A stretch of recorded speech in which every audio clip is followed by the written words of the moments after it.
Bloodborne. Some would call it an underrated masterpiece. It's one of those games that just slips through the eyes of many and becomes an underappreciated hidden gem. Who put that there? Similar to Dark Souls 3, I had already played a bit of Bloodborne back in 2018, but after being stuck on ROM for hours, I eventually called it quits and went on to play something better like Mount Your Friend. Yeah, I got stuck on what's probably the easiest boss in the game, but hey, this is called character development. The very first time I played Dark Souls 1, I couldn't even get past the gargoyles, so I'd like to say I've greatly improved. So what is it about Bloodborne that has fans still going crazy about it nearly 10 years later? Is it the story? Because jumping into this game, I thought this entire city got destroyed because of some sort of beast plague that's infecting everyone. So it was up to me to hunt them all down. But the next thing I know, the reason why everything is so screwed up is because everyone was obsessed by turning into this thing. Despite the immense love this game gets from fans, it seems like Sony just despises Bloodborne, hardly acknowledging its existence, and the community is overdosing with copium, trying to find the faintest hint of some sort of remaster in their everyday lives. They could get beat by their dad and wipe the blood from their lip thinking it might be a teaser for the Bloodborne remaster. Just look at the Bloodborne subreddit after every Game Awards. Poor guys. I never beat the game up until now, and even I was aware of the desperate cries from fans wanting a remaster. Sony is just actively ignoring the elephant in the room and just making questionable decisions. Who asked for a Lego Horizon Zero Dawn? And who asked for a Horizon Zero Dawn remaster? The game looks fine as is. Bloodborne, on the other hand, just look at it. If any game needs a remaster, it's this one. Sony lacks the appropriate amount of insight to see the huge amount of potential this series has, especially with the success of Shadow of the Erdtree. There's money to be made here. Someone needs to grant them some eyes. So now that the intro is out of the way, the night of the hunt begins. And like a wise woman once said, a hunter must hunt.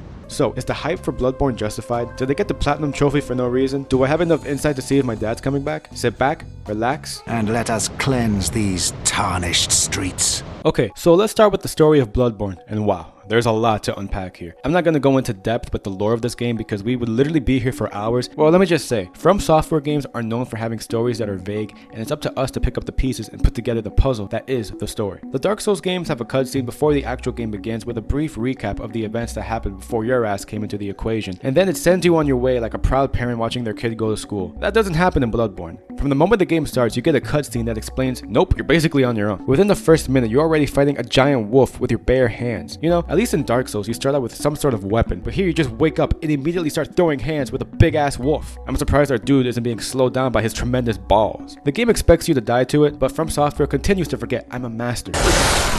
Once you exit the building, you realize you're in a town called Yharnam, and like every location in a FromSoft game, it's gone to shit. You climb up this ladder and then you go back down, then you light the lantern, which is like this game's bonfire, and you wake up at the Hunter's Dream, the hub area of Bloodborne. It's also where you learn the objective of the game. There's a plague in Yharnam, and the city is overrun with beasts, and it's our job to hunt them all down and save the city, which seems like a simple and noble plot, and surely there's absolutely nothing more to it. So for the first hour or so, maybe two, the plot of Bloodborne seems simple. Just go around and kill some beasts. But that's only the plot if you lack the insight. As you progress through the game, you slowly realize there's way more going on around here than we initially thought. Yeah, sure, you may kill beasts, but occasionally you'll come across some odd creatures that aren't anything like we've hunted before. Eventually you start encountering even more of these strange things, and at this point the story goes from somewhat straightforward to... This trail of confusion and mystery is a path we continue to follow, until we reach a certain point in the game and look up. Okay, so I'm gonna do my best to concisely summarize the story of Bloodborne in an easy to digest manner, because the whole entire thing is just...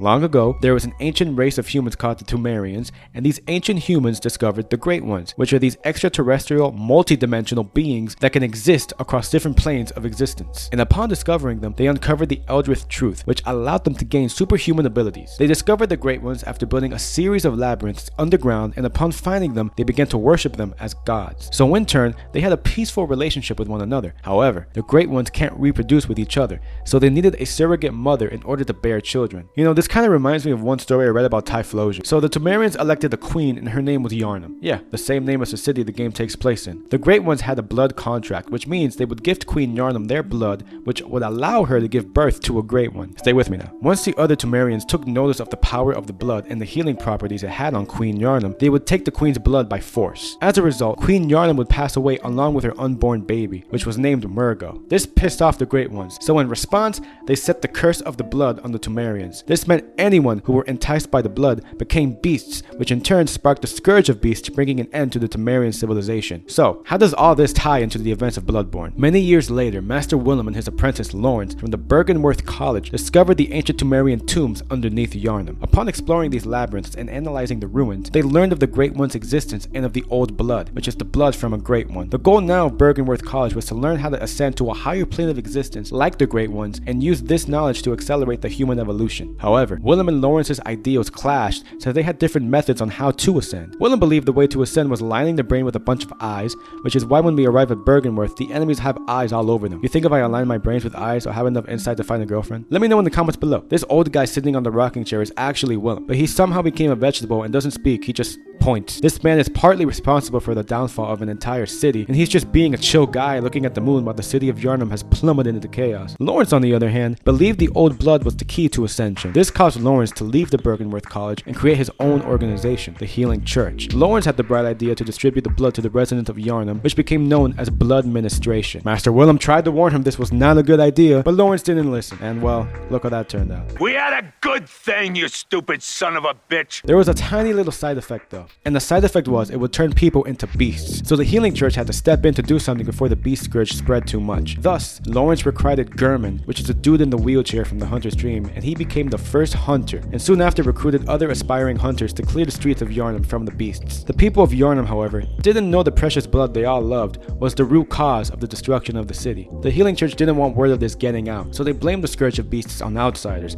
which is why when you knock on people's door they tell you to However, the beast scourge was getting terribly worse. The outbreak in one section of the city, called Old Yharnam, got so bad, the Healing Church resorted to burning the entire city down with hopes of containing the beasts, but with no success. Eventually, the Healing Church founded the official church hunters, and they recruited Ludwig to be their first hunter. So yeah, German was the first actual hunter, but Ludwig was the first official hunter of the church that everyone recognized and considered a hero. Yharnam was becoming desperate, so any outsiders wanting to travel into the city for blood healing properties had to sign a contract. If they wanted the blood, they would have to become a hunter and help kill the beasts, which is where we come in. It's believed our character had some sort of illness, which is why we ventured into Yharnam. So believe it or not, all the yapping I just did were the cliff notes. I barely chipped anything away on the lore of the game. If you want a deep dive, watch this video here. I'll leave a link in the description. I could talk about the executioners and how they committed Order 66 on the Vile Bloods and their castle, or the great sin that happened in the fishing village. But this section of the video is longer than my list of reasons to end it all. Next, we're going to talk about the visuals and the world of Bloodborne and how it ties into the lore bomb I just dropped on all of you. And yeah, I can sort of see why everyone is yapping about a remaster. Nah, but the first thing you'll notice is the game is capped at 30 frames per second, which just after playing Dark Souls 3 and coming here, it's like going up a stairway to heaven and then immediately falling to the pits of hell. But seriously, I was able to get accustomed to it almost instantly. I'm going to play devil's advocate here and argue that the 30 frames per second really does add to the overall atmosphere and tone of the world. It creates this almost unsettling feeling like I'm seeing things that I really shouldn't be seeing, and it's like a fever dream if that makes any sense. Kind of like found footage that should never be shown. Now don't get it twisted. If I was offered a Bloodborne remaster, I'd gobble that down faster than Angela White when she... But yeah, the 30 frames per second does manage to create a spooky feel to the game, even if it's done unintentionally, and I will say out of all the games that FromSoft has made, Bloodborne has the spookiest vibe. Honestly, if there was a FromSoft universe I would choose not to live in, it would be Bloodborne. In Dark Souls, at least there was an Age of Fire, so things were going swimmingly for at least a little bit. Same with Elden Ring before the Shattering. But it seems like here, even before the Scourge of Beasts, everything was already downhill like my parents' marriage. I truly think Bloodborne has the most dreary and scary setting out of all the Souls games. My first instance of this was when I got captured by Jeffrey Epstein and got sent to the Hypogean Gale. From the moment I arrived here against my will, my ears were abruptly met with chilling choir vocals. The beauty of Bloodborne is it doesn't just throw all of this in your face. It's a gradual, slow burn of secrets being revealed, which leads to even more questions that encourage you to continue exploring to have them answered, even if said answers make you want to regurgitate your Thanksgiving dinner. I mentioned earlier the gradual reveal of the Great Ones.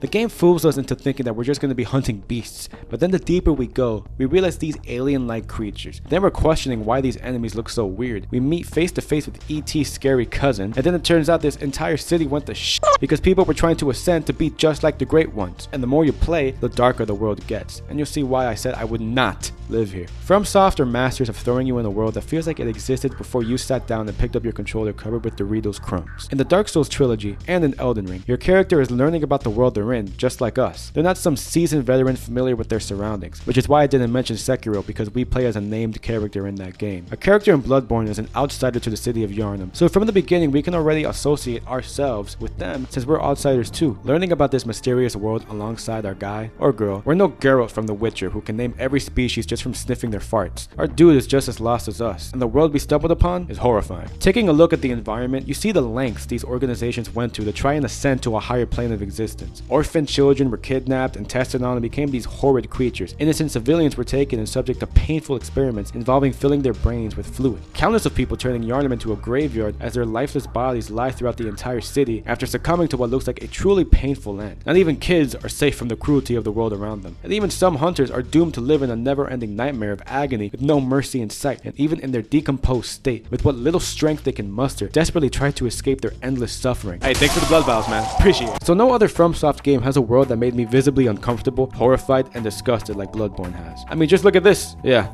I'll choose having the undead curse over this any day of the week. I audibly yelled in disgust looking at some of the characters in the game, hearing the tormented cries of test subjects basically begging to be killed to end their pain, and learning these alien-looking creatures are a result of humans being experimented on just had me playing like this for the rest of the game. I jumped into this game curious and excited, and by the end of it went mad from being exposed to eldritch horrors beyond my comprehension, which is why I think Bloodborne perfectly nails the horror aspect. Bloodborne isn't a horror game, there's no jump scares, and Freddy Fazbear isn't going to jump at you anytime soon, but the mere concept of what's unfolding in this world is terrifying and gives rise to an ever-increasing feeling of anxiety, which to me is true horror. Sure, you can have cheap jump scares, but if I'm left feeling uncomfortable and paranoid, you're cooking something. The way this game handles cosmic horror and the Lovecraftian aspect of it is masterfully executed. I mean, later on in the game, it's revealed the Great Ones were actually right in front of us the whole time just watching. We just didn't have enough insight to see them. That's horrifying. These giant alien spider-looking things just staring at you, but you can't see them since they're practically invisible. You won't have any privacy. You can't even bust a nut. So what about the visuals? We talked about the world, but how about them graphics? Let's talk about the actual city itself first.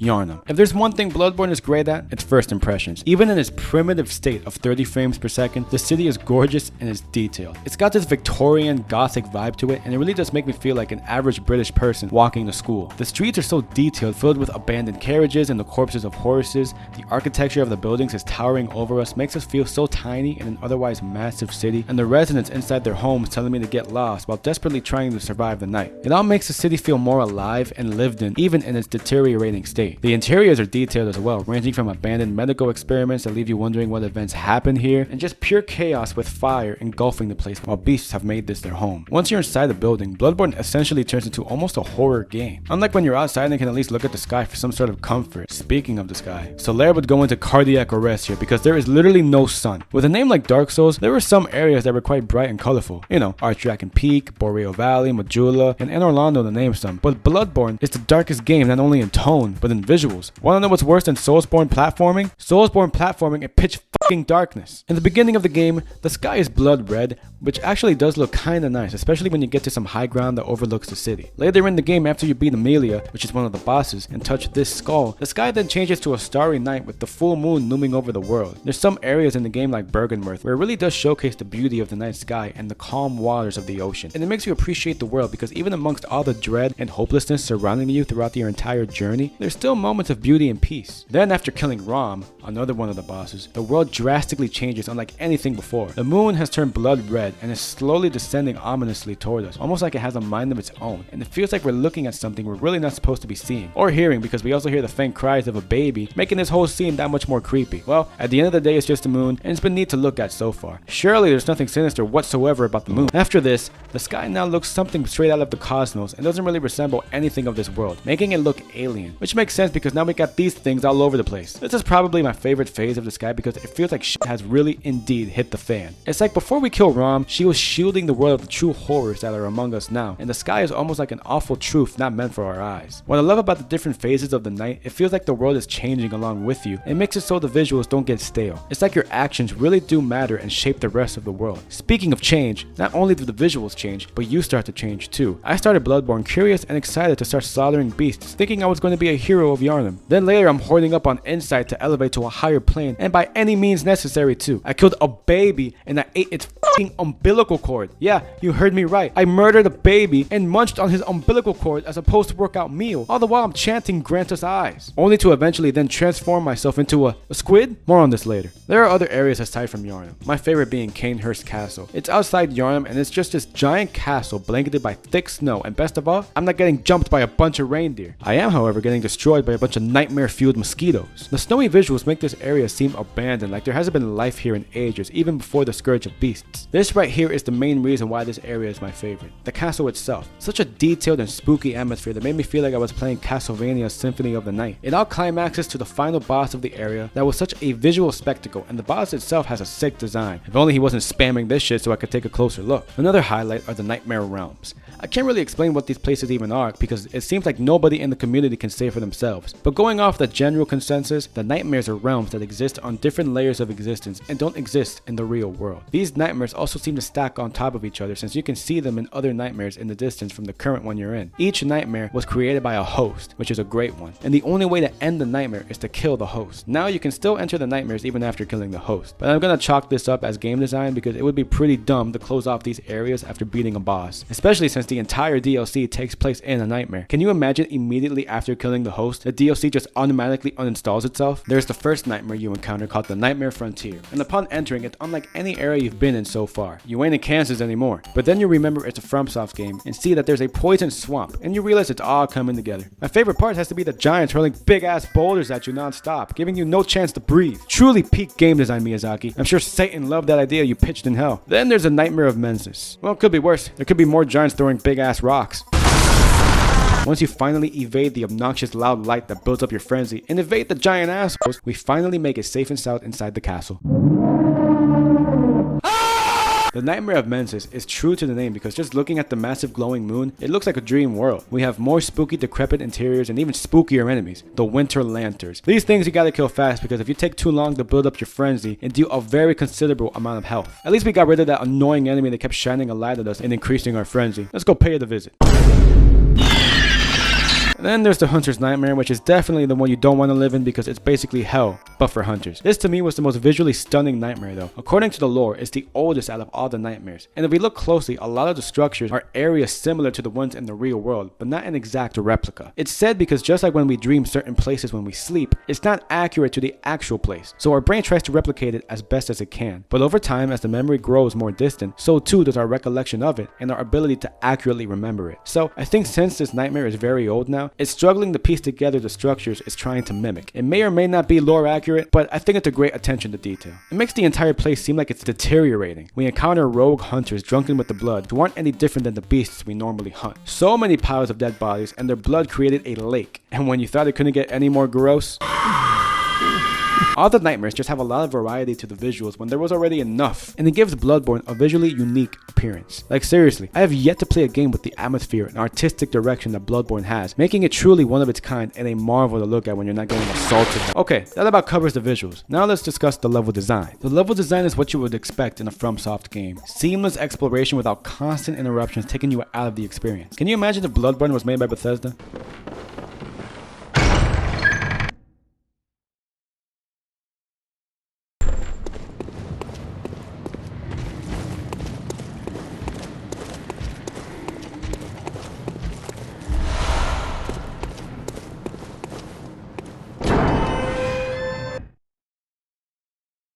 Now let's start with the main hub area of the game, the Hunter's Dream. I think this hub is the smallest out of all FromSoft games, and no, the gate that opens up in the back doesn't count. You got the doll that comes to life once you get insight, and she acts like the firekeeper, helping you level up and being the only interaction you'll have with a woman. Then there's Gehrman, the first hunter. He's here to help hunters that pass by and shed some wisdom. When you first enter the Hunter's Dream, you get to choose your starting melee weapon and long range weapon, kind of like choosing your first Pokemon. Hopefully it's not a Typhlosion. Only difference that in Bloodborne, instead of having a cute innocent animal, you get...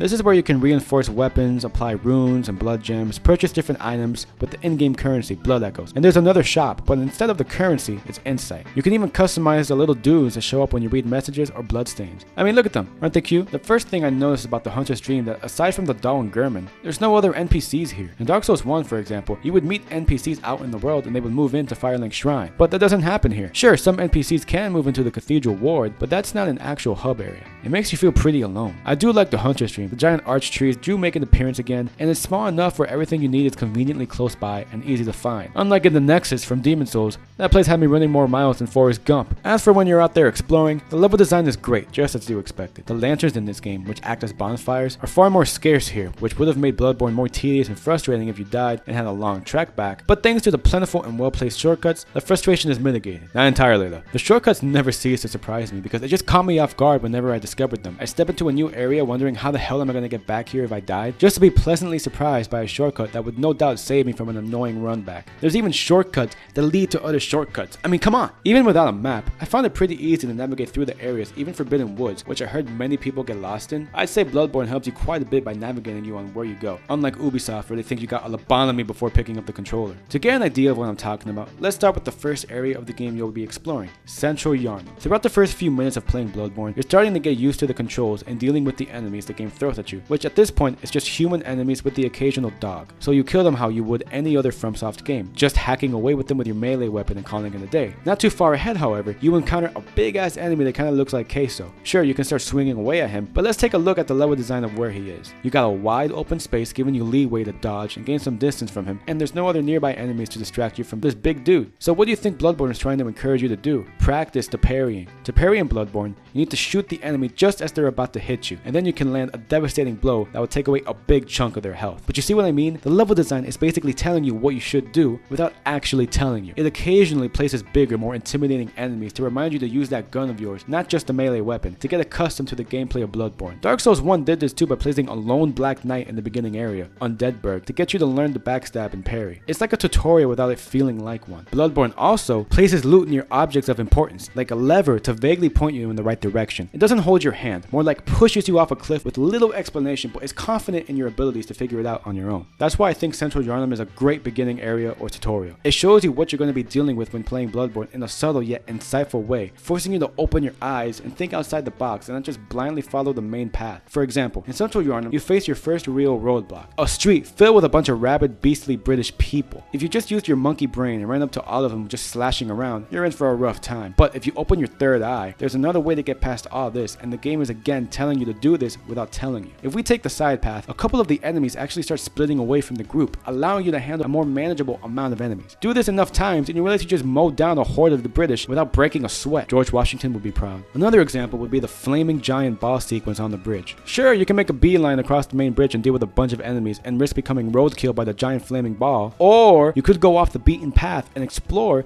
and then sneak up on the guys who roll the ball towards you and let the ball run over the enemies down below without you really having to do anything. You see, have you been granted enough eyes? The game is encouraging you to look around and explore, not just act like a cat chasing a laser with one thought in the brain. Of course, these games also use that against you by placing loot in hidden areas by having an ambush on standby ready for you to pick it up, signifying to you to be more careful with your surroundings. Also, as a side note, the NPCs are cool too. There's not as many in Bloodborne that I would say have significant quests. You do most of them to get new attire, but it's worth it alone just to hear them speak. Some standouts include Eileen with the nicest looking clothing in the game. Her main objective is to hunt other hunters who have become drunk with the blood. Then Alfred, he's like the Solaire of Bloodborne. He gives you pieces of lore if you ask him, and he's just an overall chill guy. Just look at him. You couldn't hurt a fly. Not to mention that the voice acting in Bloodborne is top notch.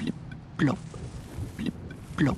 Alright, that's the level design. Some of the best in any video game I've played. Now, let's get on to the gameplay. The gameplay of Bloodborne takes some getting used to. If you've played previous FromSoft games like Dark Souls, you're most likely used to the methodical type of playstyle where you need to be somewhat defensive and not be too greedy with your attacks. So it's recommended you back away in order to allow yourself to heal, and you're rewarded by successfully defeating the boss. On the other hand, in Bloodborne, you're rewarded for the complete opposite, which is... Well, as opposed to Dark Souls, Bloodborne encourages you to stay on the offensive with enemies and bosses, being aggressive with your attacks even if you're taking damage. Basically, don't be a bitch and run away to heal. Now, why exactly is this playstyle rewarded? It seems like a pretty bad idea to just run up to enemies and bosses just to start hacking away at them mindlessly. Well, that's because of the rally mechanic. Let's take a closer look. Whenever you get damaged, your health obviously goes down, but you'll see the bar leaves behind a slightly different shade of red where your original health was prior to being damaged. This means you now have a window to get some of your lost health back by quickly attacking enemies. Each hit replenishes your health bar, and this is basically the rally mechanic. Bloodborne is all about fast-paced gameplay, and rallying is a big factor as to why that is. Sure, you got your healing items like the blood vials, but the game is pushing you to use those as a trump card rather than your only source of gaining health, especially since you only have a limited number of blood vials and they don't replenish even after death. More on that later. Bloodborne is probably the only FromSoft game that rewards being greedy. Normally, after getting hit by a f***ing Mortal Kombat combo by a boss in previous games, I panic roll away and chug down my Estus flask like my dad chugs down his beers. Here, Here, however, I'll just spit out blood and say, Is that all you got,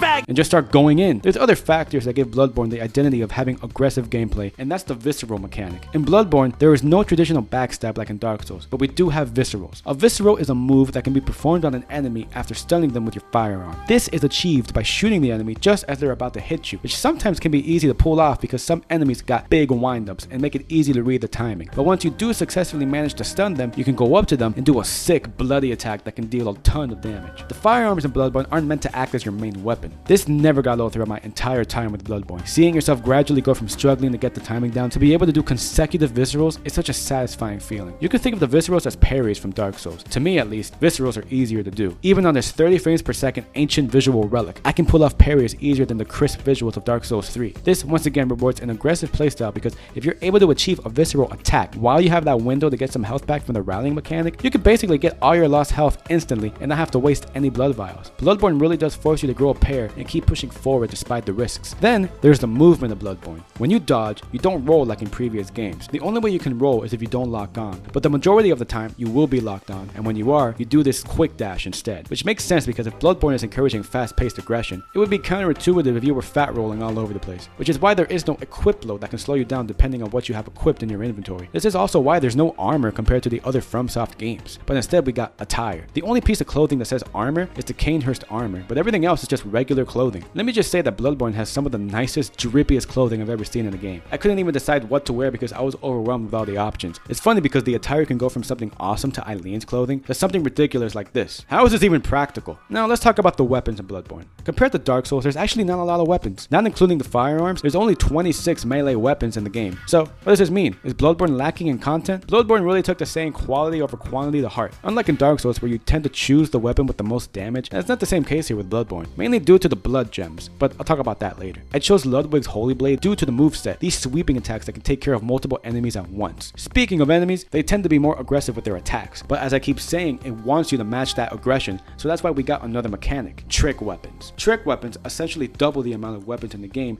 by changing their form and adds a lot of different ways to approach situations. For Ludwig's Holy Blade, you can go from a smaller but faster sword to quickly disperse an enemy, or the slower but more devastating greatsword for crowd control, or the Saw Cleaver, which one form lets you deal slicing attacks while transformed, and you do sweeping overhead attacks with the other one, which is very helpful for taller enemies. You can even transform your weapon mid-attack to deal a sick combo attack. Again, this encourages you to be aggressive and not retreat because instead of having to back away to transform your weapon, you can just switch while continuing to wail away on the enemy, keeping the flow going. Not only that, but Bloodborne is one of those rare games where you can't really go wrong with any of the weapons. They really are all pretty good. And like I said, with the addition of blood gems, they can be greatly improved upon, even making the weapon stronger than it already is, making even a weapon that may not be popular still viable throughout the entire game. Bloodborne also wants you to master one weapon at a time, since with the variety of movesets per weapon in its regular version and transformed version, you gotta dedicate some time to getting all these movesets down, which is why maxing out a weapon in Bloodborne is an investment. Finding upgrade materials isn't too bad, but getting the Blood Rock, which is the material to fully upgrade a weapon, is extremely rare. There's only one Blood Rock in the main game and one in the DLC. If you want more, you either have to buy more, which just one costs 60 insight,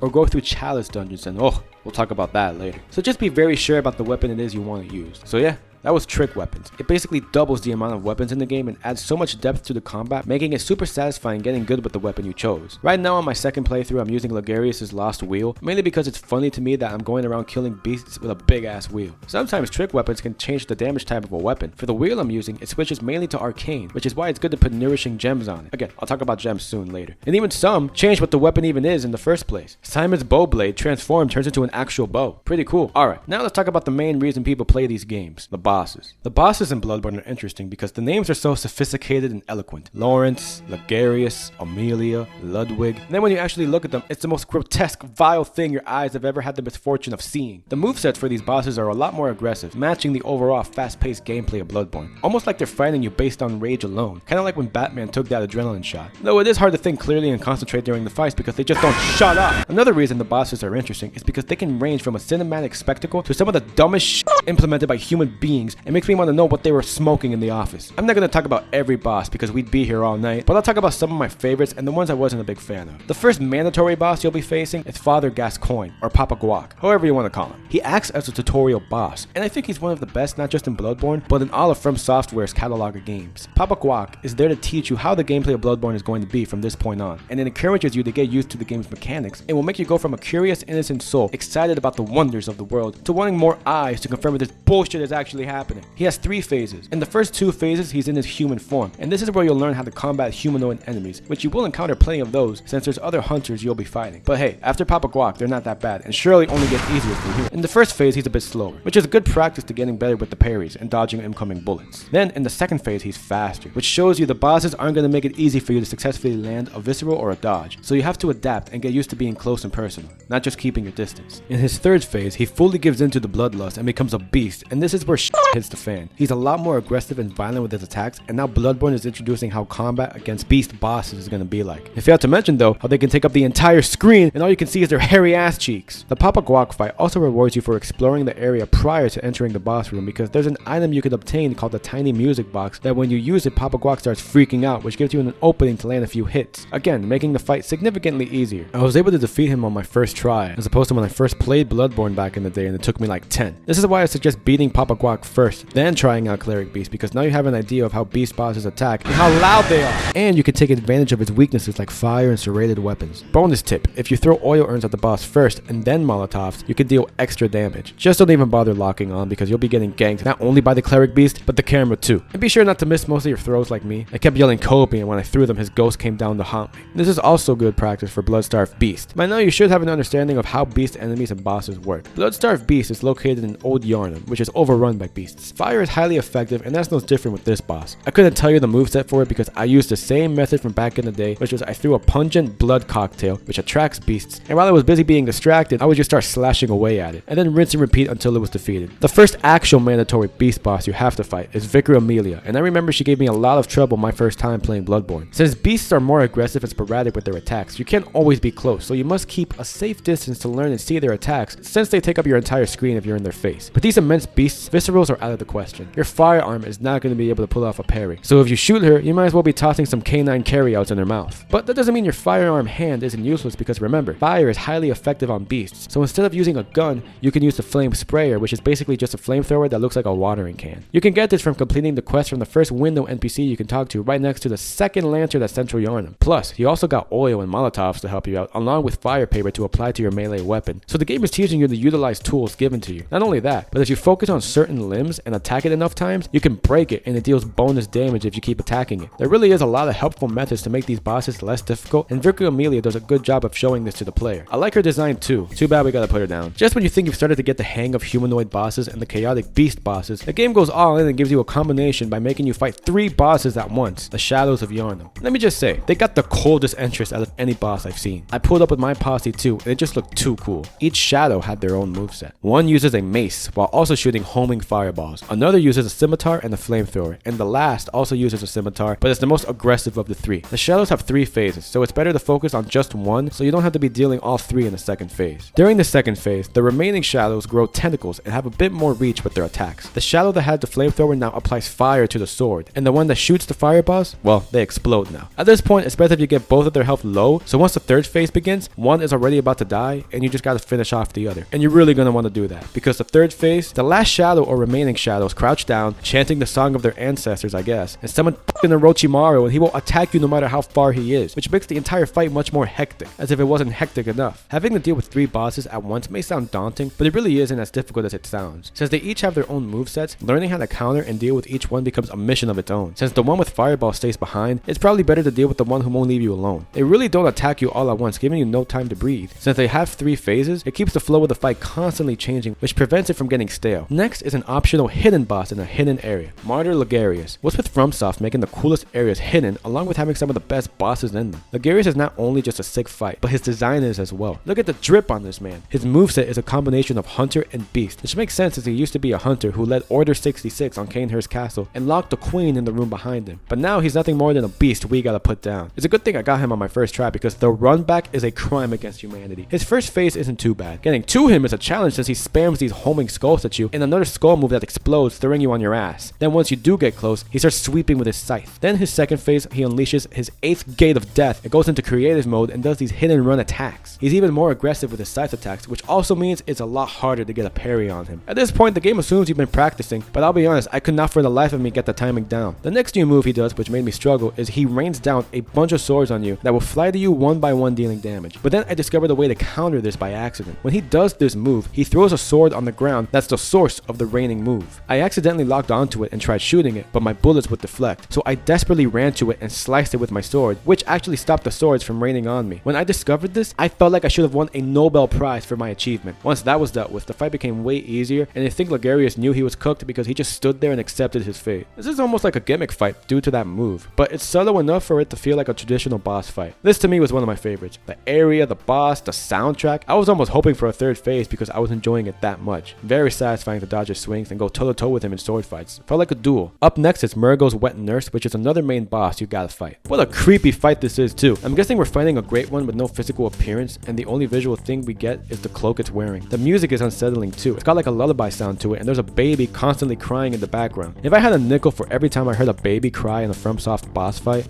well, I have only 2 nickels, which isn't a lot, but it's weird that it happened twice. It's got multiple arms, so it attacks you with a bunch of swords, which reminded me of General Grievous. In its second phase, it uses Shadow Clone Jutsu and sends a bunch of copies of itself at you, which made me panic because I had no clue what was going on. After using a bunch of blood vials though, I was able to defeat it, and I thought another phase was about to happen, so I clenched my ass cheeks, but no, the baby stops crying and it just says, wait, did we?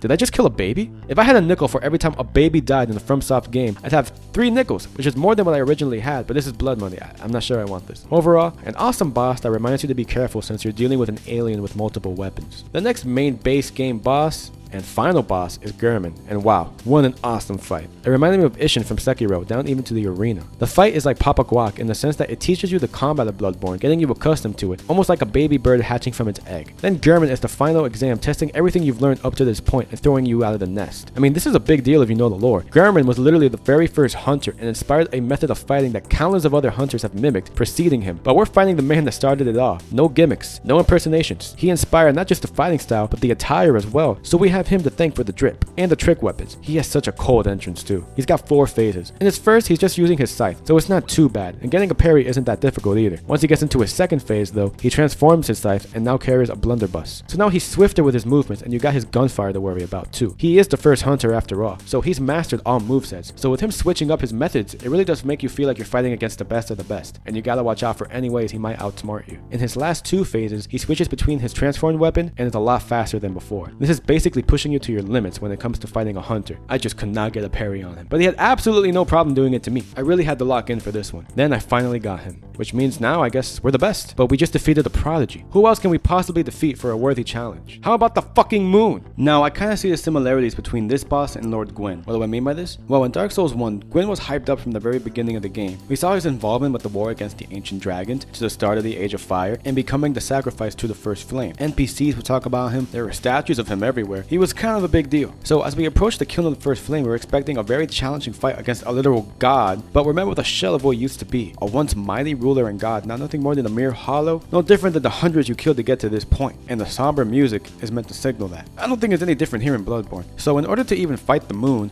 we have to eat 3 1/3 of umbilical cords. You heard me right. But in any case, once we eat them, we have gained enough insight to be on par with a great one, making us the first human to successfully ascend. The moon presence drops down after we kill Gehrman, so it can make us the new host of the dream. So it comes in to grab us and manipulate us with its power, only to realize it has no effect on us. It backs away not because it's pissed off, but because it's afraid of us, and recognizes we're no longer just a normal human, but now on the same level as a great one. So if you think about it like that, we are the final boss for the moon presence, not the other way around. That's why the fight itself is pretty easy. We've ascended to the point where great ones aren't even seen as gods or ascended beings, just more prey that needs to be slaughtered. It even has this one move where it's supposed to kill us in one hit, but since we're in the final phase to becoming a god, it just slows us down, barely killing us, which is why the moon presence is just standing there looking at its hand in disbelief. Its last resort can't kill us. I did enjoy this fight even if it was easy. This cutscene where the moon presence was descending? Amazing, and by far my favorite moment in the entire game. I'll talk about the DLC bosses when I go over the old Hunters DLC, but since I glazed the bosses for the past few minutes, let's talk about the not so great bosses. First up, the Witches of Hemwick. This just went on way longer than it had to. Granted, it is an optional boss, you don't need to fight them, but you'd miss out on the rune workshop too, so I mean, you're kinda cooked if you don't don't fight them. So the gimmick here is that she'll teleport after hitting her enough times, and you gotta find her in the boss room somewhere, all the while she sends these phantoms after you, but they're easy to ignore, they just slowly walk towards you. Plus, if you walk in with no insight, they don't appear at all, making the fight even easier than it already is. The only hard part here is trying not to fall asleep. Next is Rom. I have no clue how this was the boss that made me quit all those years ago. I guess I lack the insight. She just sends a bunch of spiders around herself as a shield, and you have to maneuver through them to get to her. You have to hit her on the side since her head is armored, but she just stands there and takes it for the most part. The lore reason why she seems to have no strategy to fighting you is because she's not a true great one, so she's kind of like sped. Doesn't mean the fight is fun. I already talked about the lore reason why the moon presence was easy, but it was still fun. This isn't. Next, we got the One Reborn, which looks like what came out of my sock 9 months after I was done using it. I'm currently playing the Demon Souls remake, and after beating the Tower Knight, I can see the similarities between the two. Before attacking the boss, you need to get up these stairs and kill the ladies healing it, then go down and attack it. But it's easy as hell. It pretty much does nothing to defend itself, and you're just waiting for the fight to be over. I get it, lore. It's supposed to be a desperate attempt at replicating a great one by stitching a bunch of people together, but it wasn't all that fun. It reminded me of Godric from Elden Ring when he grafted a bunch of limbs on himself to try and be on par with the demigods though. And the cutscene right before the fight had me make a face of disgust, and it was my second favorite cutscene and intro to a boss, so I guess it's not all negative. Next is Agmadala. It's recommended you attack its arms, which I did first, but I decided to aim for the head since it was less of a hassle. And unless you want to fight the camera too, don't even lock on. The fight itself isn't difficult per se. It's just a pain to hit it since it's so high up, which is how I feel since I'm 5'5". This forces you to use a weapon that has an overhead swinging moveset, like the Saw Cleaver if you don't want to pull out your hair during this. But after fighting the defiled Chalice Agmadala, this one is like dealing with a Beverly Hills Chihuahua. That changed me. It'll flail its arms everywhere, nut all over the place, and shoot lasers all around. Then when you get its health low enough, it rips off its own arms and uses them as weapons, making it a lot more aggressive, and the attack range is further. There is a way to cheese it though, which is what I did. If you get behind it, it'll jump up and try to smash you, but you place yourself at just the right angle and time your charge attack, you can land a devastating blow to his head as soon as it lands. It's not a terrible fight. I killed the defiled version so many times I could pull off a no-hit run most of the time. It's just annoying dealing with the camera, which could get disorienting. Next is Mikolash, host of the Nightmare. Just trying to fight the boss was a nightmare. It's a gimmick fight. He'll run away from you and jump inside these mirrors, teleporting him to another room like if he was in Mario or some shit. The trick is to make him run a specific path so you can lead him into a room to actually start fighting him. What can make him somewhat challenging is he'll use some arcane moves on you that you can deal huge damage if you're not careful. And then for some reason he just starts howling?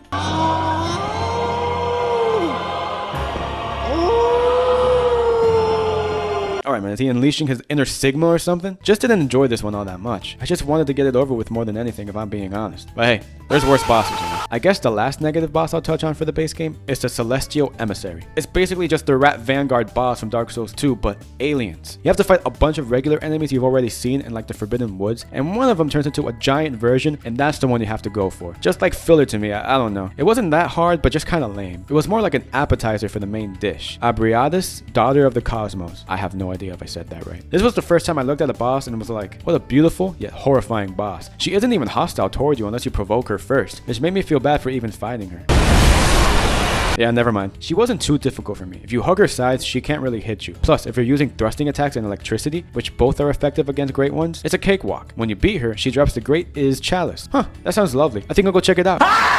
There is one enemy that isn't considered a boss, but an enemy hunter, and he is without a doubt the one that killed me the most out of any boss in the game. I spent an hour on this guy. His shots do so much damage, and if he lands a parry on you, that's it, you're cooked. It was even worse because after I did die, I had to farm more blood vials because I kept running out. More on that later. That was starting to sound like Gehrman. Oh, somebody, please. That about covers all the bosses I wanted to talk about for the base game. Bloodborne has some of the best bosses in any game I've played to some of the stupidest. I didn't hate the weaker ones, but they're going to be known as that part in the game. Anyways, let's talk about the soundtrack. So is the Bloodborne soundtrack any good? Beethoven has been real quiet since this dropped. In my Dark Souls 3 video, I said I liked the soundtrack more than Elden Ring, but after playing this, I don't know Dark Souls 3, you're on thin ice. I'm surprised FromSoft didn't burn down their office because my god, they were cooking. If I played this at the gym, I'd probably start screeching like the Cleric Beast. Speaking of Cleric Beast, who mind you is an optional boss, its soundtrack sounds like it could be the final boss of the entire game. In FromSoft games, music only plays in areas of importance, like a hub area, a boss, or they want you to pee in your pants. The tracks in Bloodborne are so bombastic and just awaken the power of your ancestors, giving you almost like a power-up in real life. Okay, most of the time. Most of the time though, you'll just be hearing your footsteps and ambient sounds of a decaying world. But when that music comes on, oh man, do they make it count. But if I had to choose a favorite, and believe me, it was hard to choose, I'd have to go with Ludwig's boss fight music, especially that second phase. In his second phase, he is no longer Ludwig the Accursed, but now Ludwig the Holy Blade. So what would normally be effective against beasts beasts no longer works, because he's not a beast anymore, and the music reflects that. It sounds so triumphant and glorious, dude, especially when that choir comes in. Yeah, I mean, not much to say about this. It's one of the best soundtracks I've ever heard in any video game I've played. It's more than likely it's going to be in my Spotify Wrapped for 2025. Even if you're not a huge fan of Bloodborne or just Souls games in general, at least go listen to the soundtrack. I promise you won't regret it. I want to briefly talk about blood gems and chalice dungeons. I'm going to try and make this as easy to understand as I can, because it can kind of be confusing and had me like this trying to wrap my head around it. So in the Souls games, in order to upgrade your weapon, you talk to the blacksmith, make sure you got enough materials, and boom, you just buffed up your weapon. Bloodborne is the same thing minus the blacksmith. Just head up to the workshop in the Hunter's Dream, provided you got the sufficient materials, and you can upgrade your weapon. There's one more ingredient, however, that can add even more damage to your weapon, and probably the most important: blood gems. If you look closely, you'll see that each weapon has 3 slots right here. At first, they're grayed out because once you upgrade your weapon using traditional materials, they'll all become available. So blood gems, in simple terms, are items you find throughout the game that you can equip into one of these 3 slots, and it'll give your weapon specific effects. There's a lot of different effects, so for my own sanity and the sake of time, I'll just say a couple examples. Some gems increase the physical attack of your weapon, some may add a fire or bolt effect, another could add poison damage. You get the idea. Despite the sheer amount of varying effects a blood gem can have, the ones you want to seek out most of the time are the tempering blood gems. Why? Because they increase your physical attack on your weapon, which can make your playthrough with Bloodborne significantly easier. So you may be asking, what does tempering mean in this case? Tempering for blood gems mean the main effect it'll have is an increase in physical attack. There's a bunch of names that coincide with different effects, so I won't name all of them, but once you've fried your brain and consumed enough eyes farming these damn things, the names start to make sense, and you'll remember them. A blood gem can have up to 3 layers of effects: the primary, secondary, and curse. The secondary effects won't show up until you start to find the decent gems in the game. Again, there's a lot of effects, but the one you want to be on the lookout for is the one that increases your overall attack with the weapon. So,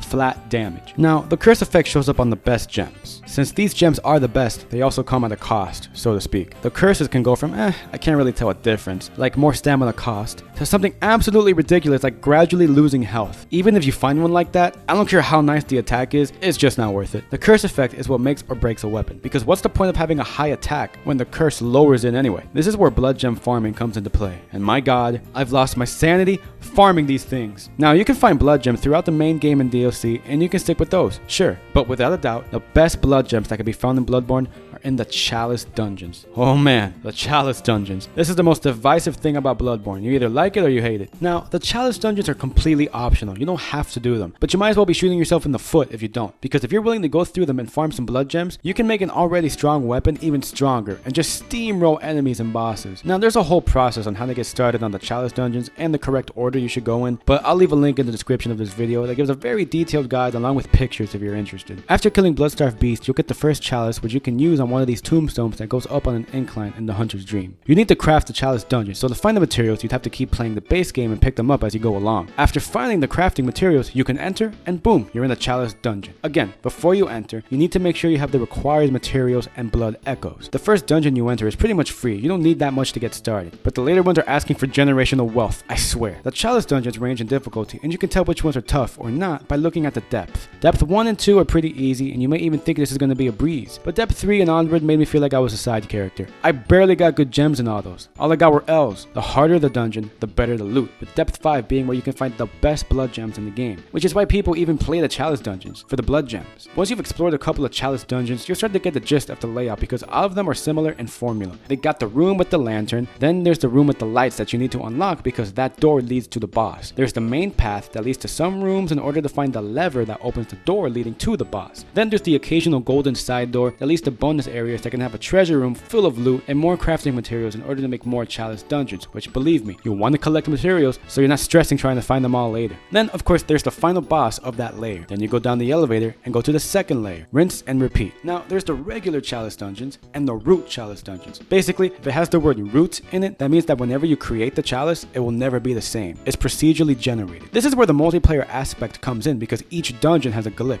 which you can think of as like a Minecraft seed. If someone found a dungeon that has a great loot or gems, they can post their glyph number for the dungeon, and you can just type it in yourself and go to that dungeon to get the loot. There's plenty of spreadsheets online with lists of glyphs, so if you're looking for a particular type of blood gem, check them out. I'll leave one in the description. This is how people do their farming. They find a glyph online that has a boss that has a chance to drop the blood gem they want. Then once they kill the boss but it doesn't drop the type of gem they want, they delete the dungeon, create it again, killing the boss repeatedly until they get the desired gem. Fighting the defiled Amy dozens of times made me actually want to cry, but eventually I got the gems I wanted. Now, the main problem problem people have with the chalice dungeons isn't the RNG aspect of it, but rather the process of actually getting to the farming aspect of them. Back in the day, to get the blood gem you wanted, which may have been in a chalice dungeon you didn't obtain until much later, you had to go through a bunch of other dungeons in a particular order, or else you couldn't get to the one you actually wanted. It was basically a bunch of filler and fighting bosses you didn't want to in order just to get a simple blood gem. Once you defeat Queen Yarnum, which I guess you could say is the final boss of the chalice dungeons, then you're able to travel to any dungeon you want without worrying. This whole process could have taken at least 25 to 30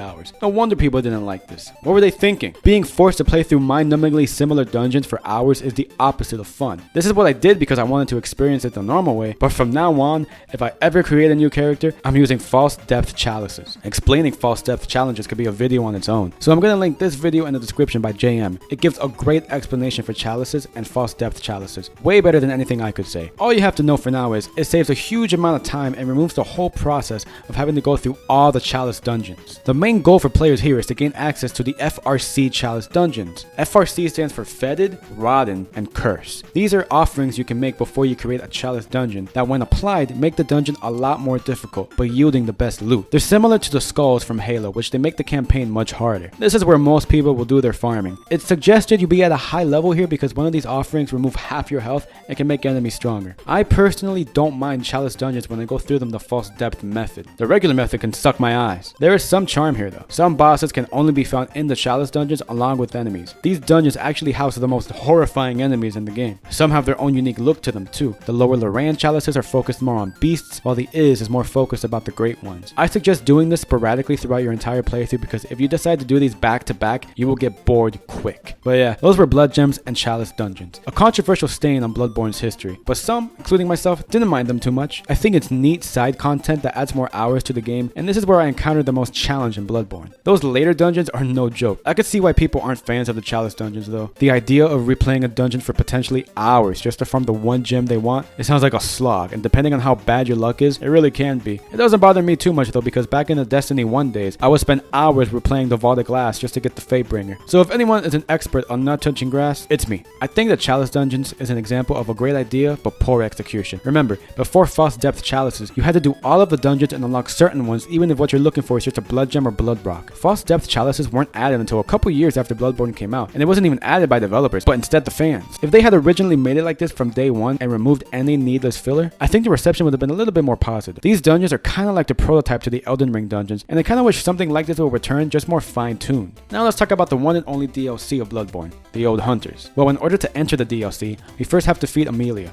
Once we do that and enter the Hunter's Dream, we pick up the item that will allow us entry, the Eye of a Blood-Drunk Hunter. Once we get this, we go just outside of the Cathedral Ward and get kidnapped by Diddy's oily hand and get sent to his party, the Hunter's Nightmare. I take in the sights above me, which looks like the sun's being covered, kind of like how Reddit mods will cover their windows in the dark confines of their rooms. And I get jumped by this angry homeless man who somehow got invited to Diddy's party. After putting him down, I steal his oily drip and take in the beautiful surroundings before I have to take it in. It looks like an inaccurate recreation of Yarnum. Anyways, we get rid of some Discord mods, but when I thought that was it, I got jumped by the entire Discord server. Luckily, a nearby Reddit mod came in to get rid of some. I guess the old saying is true, the enemy of my enemy is my friend. I soon get surprised by a pretty strong enemy with red glowing eyes that almost killed me and horrifically watched a family of Discord mods get brutally run over by a giant ball. We open up a shortcut to the nearby lantern, find some more drip, and go on to fight Queso. Kinda sounds like him too. Isn't it crazy how we're now in a timeline where Queso weighs more than Nikado Avocado? We head inside the building he came out of and we see a sleeping cleric beast. Well, good thing he's sleeping and we don't have to fight him. We go back outside and take the side path here and wow. Even nearly 10 years later, this is one of the most horrifyingly beautiful areas I've ever seen. I mean, yeah, this truly does look like a nightmare. Or Florida. After dodging some bullets by this guy camping, we go inside this building and almost get blown up by Hector in his wheelchair. I fight this rabid beast man, which is what I looked like after spending 5 hours in the Chalice dungeons, and go through this blood swamp, which is better than the poison swamp at least. Then I must deal with the average British experience of walking through the streets. I meet a friendly face named Simon. I open this door and it leads right back to the lantern. Bloodborne level design? Still peak. I walk through the average water quality in Texas while fighting off the poor Texans that just took a sip. I soon have to fight another hunter who looks like he's going to be a worthy foe. I'm once again mesmerized by all the beauty in this horrifying place. I light the next lantern, kill this thing, and finally be safe and sound. So after all that, we walk on over to get the pizza cutter weapon, and head on over to the first boss of the DLC, Ludwig the Accursed. And let me just say that this boss design takes the cake for the most horrifying and disgusting looking boss I've ever seen, and the same goes for the moveset of the first phase. He'll just scream and flail his arms and hooves all over the place and increasing the tinnitus I got from playing the game. He's also fast too and can be hard to read, which is why he nearly killed me at one point. Something about this fight just gave me an unsettling feeling. The sounds he made just sent shivers down my spine. I mean, it's a creepy moment in Bloodborne. Luckily, since Ludwig is a beast, we can take advantage of a serrated weapon like the saw cleaver with fire applied to it. We then take him down and get a cutscene of him gaining control over his beasthood and snapping back to reality once he sees his old sword. This scene right here for some reason made me question how Miyazaki even comes up with this shit. But once the cutscene ends, we're no longer fighting Ludwig the Accursed, but Ludwig the Holy Blade, which means he's no longer a beast, which also means our serrated weapon and fire won't do as much damage. It's pretty cool that now we're having a fight with one of the most famous hunters of all time, and he was able to overcome his beastly instincts. And the music?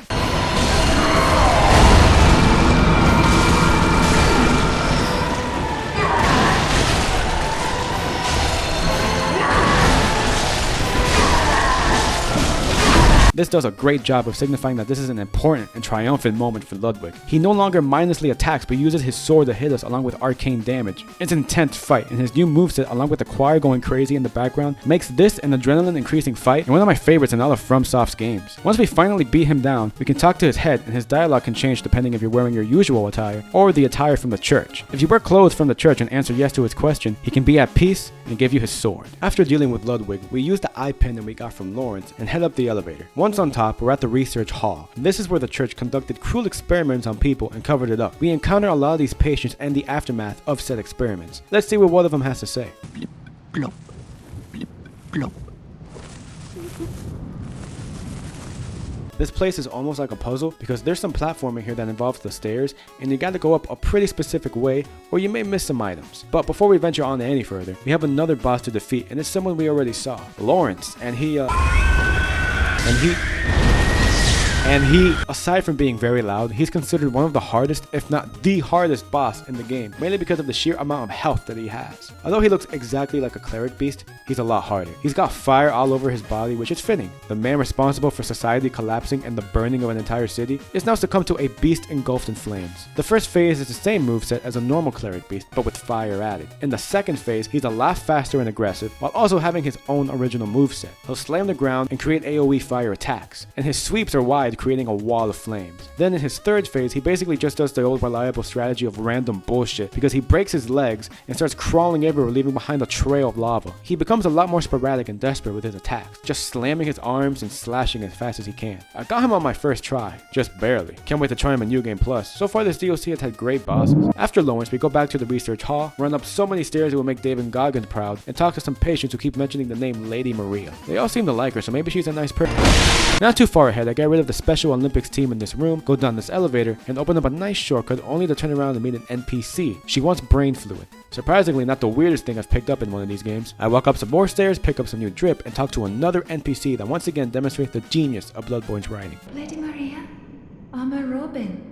Will I ever curl up and become an egg? I enter a room filled with patients begging to be killed, which is pretty sad, honestly. I meet an NPC that has the brain fluid to give to the lady, but now she wants even more. And then I have to do some platforming, and while I'm up here, I find even more brain fluid for the lady. On my way to her though, I meet Simon again, and he talks about how awful the secrets of the research hall are. Turns out that the events here were kept hidden from the public along with the fishing hamlet, in which a great one washed up on the shore, and the villagers praised it. But once the church got wind of this, they sent a bunch of hunters to not only harvest the corpse of the great one, but slaughter all the villagers and take their eyes. Once we give the brain fluid to the lady and come back, she has turned into a blob. I'm not sure what she's supposed to be, but she wants even more brain fluid, which at this point she needs to go to an AA meeting. We slice her up for the brain fluid and give it back to her, and she gives us a rune before she passes away. We then make it all the way to the top of the stairs and fight the living failures, which is what my mom used to call me and my imaginary girlfriend. The fight itself isn't anything memorable, it's just a bunch of the same enemies that you gotta kill, and they're easy to defeat. They kinda just slam their heads at the floor mindlessly, and before anyone says that there's a lore reason why they're easy and slow, nah,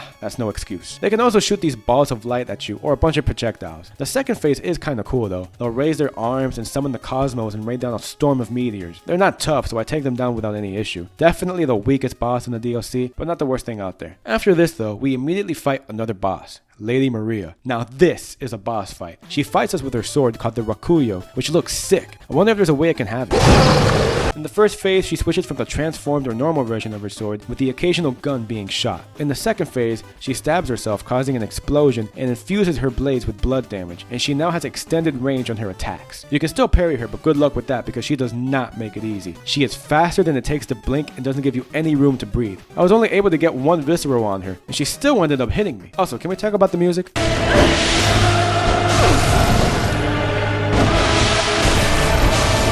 This game has some of the best music, I swear. I felt like I was fighting a hunter in her prime. Fighting beasts is cool, but going up against a fellow hunter demonstrating her skills and techniques is a whole other ballpark. In her third phase though, she starts levitating and blood explodes everywhere, and she's even faster now if you can believe it. Not only do you have to worry about her quick bloody slash attacks, but she now has a fire property that trails behind each one of her strikes, which nearly got me multiple times. I somehow was able to land a visceral and I ultimately defeated her. This was by far my favorite fight. After Lady Maria, we opened the door she was guarding and entered the fishing hamlet, and wow. The atmosphere. You really do get a sense that something truly awful happened here. This villager here is roasting the church and is definitely their biggest hater. He walks around cursing them and basically their entire bloodline for what they did to them and Kos, the great one that washed up on the shore. As we explore the fishing hamlet, a lot of its residents have turned into these strange fish creatures, probably as a result of being exposed to Kos. So we go through the village and create a sequel for the massacre of its villagers and throw a firebomb at this trap they set up. I then pick up Simon's drip, which is probably my new favorite attire in the DLC, and do a plunging attack on what turned out to be the bane of my existence and go down this well only to find another one of these abominations. I was fighting for my life, and right before I could get a chance to celebrate before killing one, another just turns the corner and jumps me. After killing this one, it does drop Lady Maria's weapon, so I guess it was worth it. This thing was a pain in the ass to get. After this ordeal, I'm gifted by having to see another one. I barely make it to the lantern and run into Simon again. He asks me to put an end to the nightmare, and buddy, I say that to myself every night. Sadly, after he's done talking, he passes away. We do some backtracking to get rid of the hunter that was hunting Simon, putting an end to his spree of killing. As we progress through the fishing hamlet, we fight off another spooky enemy, the Winter Lanterns, and then get mooned by these giant-ass shark enemies. We open up another nice shortcut and pass by these guys praising Kos. Once again, FromSoft nails the atmosphere because it just feels like this place has a dark past. Then this weird-looking creature comes out of Kos, which kind of looks like me going to the fridge at 3 a.m., and its crying sound just gives me chills. So begins the final boss of the DLC, the Orphan of Kos. This thing is batshit crazy right from the get-go, just jumping at me, being fueled by pure rage alone, and its loud-ass screaming.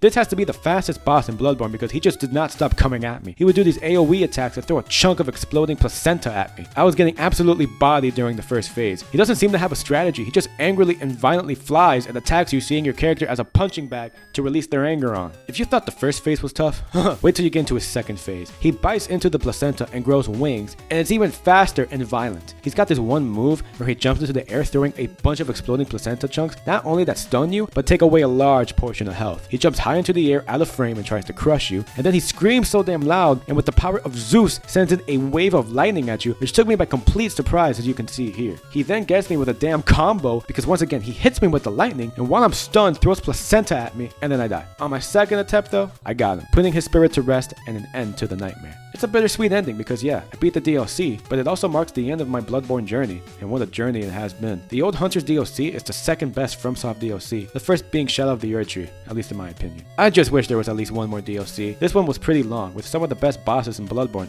and will join the other bosses in From Software's games as some of the greatest. My only complaint here is just the Living Failures boss, and that's it. I can't think of anything else negative to say about this. It just adds so much to an already amazing game. Bloodborne isn't perfect, and there are some negatives. Not a lot, but there are some things that bothered me, and I just wanted to address them. I don't have too many negatives to say about Bloodborne. They could be considered nitpicks, and I'm sure a bunch of people have their fair share of criticism for it, but these were the issues I personally had. First off, the gesturing was really annoying. In Bloodborne, you can gesture by using motion controls with your controller, which means I would accidentally just end up emoting when fighting an enemy or just trying to talk to an NPC like the doll. She seemed to like it though, at least. Or he thought the perfect strategy to fight a boss was to put his hand up thinking that would stop the boss. So the healing item in Bloodborne is the Blood Vial. And the main issue here is, unlike in other Souls games, when you die, your number of Estus resets. Here it doesn't. So if you had 20, but you died with 10, you'll respawn with 10. The only way to spawn with more is if you have blood vials in storage. This was super annoying. Granted, lots of enemies drop blood vials, so it's not like they're hard to find. But it really did ruin the flow if you're just dying to a boss a lot. And you have to waste time farming blood vials instead of just immediately heading straight back to the boss. I felt no different than the beasts around me when I was farming these blood vials. I got tired of running out of blood vials and wasting time collecting more that I just went inside the Cum Chalice, got a bunch of blood echoes, and bought a lifetime supply of blood vials. I just didn't want to deal with that unnecessary stress of running low on blood vials and having to begrudgingly farm for more. Same goes for the Quicksilver bullets, which work the exact same as the blood vials. Again, they're easy to find, but I don't want to look everywhere for more, especially since you're most likely going to be using bullets more than the blood vials. Why? Well, not only do you lose bullets when you shoot your gun, but you also lose them when you use arcane attacks. I would have preferred a separate bar for the arcane stuff, because now if you're rocking a gun with the Moonline Greatsword, you'll be wasting double the bullets. Also, the camera was my biggest enemy in the game. It's just better if you don't log on for certain bosses. Another issue I have is how vague the story of Bloodborne is. Soulsborne games are known to have vague stories, so it's up to us to piece together the majority of the puzzle, either through environmental storytelling, reading item descriptions. In Bloodborne, there's just a lot of these loose ends and never get an explanation. What's the motive of the moon presence, and why does it want hunters to hunt other great ones? What actually are the hunter dreams and nightmares? Where even are they? Who exactly are these great ones? One big annoyance for me was not being able to rest at lanterns. You can only travel to the hunter's dream from a lantern. If you want to travel to another area, you have to go to the lantern, loading screen, go into the hunter's dream, look for the location in one of the gravestones, select the area, another loading screen, and then you're there. The load screens in Bloodborne already ain't the best, so having to sit through more of them is not a good time. You should be able to just fast travel straight from the lantern. I guess they learned their lesson in Dark Souls 3. It's a pain too, because if you're farming for blood echoes, you can't just sit at the lantern to reset the area. You have to use the bold hunter's mark, which acts like a homeward bone, but that means another loading screen. Then it ruins the flow of farming because eventually you'll run out, and you have to head back into the hunter's dream to buy more. It's just frustrating. In Dark Souls 3, in order to level up, you had to continuously revisit Firelink Shrine, but I gave it a pass since NPCs would show up with new things to say or loot to sell, maybe even progress a certain quest line. But in Bloodborne, the hunter's dream isn't all that interesting, so it's a drag to have to keep visiting. Nothing ever happens here until the very end. I really got no other complaints. Like I said, I didn't have too many issues with it. The biggest complaint I can think of is the game actually ending. I didn't want to stop discovering new areas and bosses. This is my top 10 games of all time, and it's truly a shame Sony doesn't seem to agree since they keep neglecting it. They sure love mentally tormenting the fans with false hope though. Putting the hunter skin in Astrobot and showing a clip of Bloodborne with the words, "It's about persistence," in big ass text. They gotta know what they're doing blueballing people like this. Anyways, what'd you guys think? Do you like or dislike Bloodborne? Let me know in the comments below. If you enjoyed the video, give it a thumbs up, subscribe, and yeah, thanks for watching.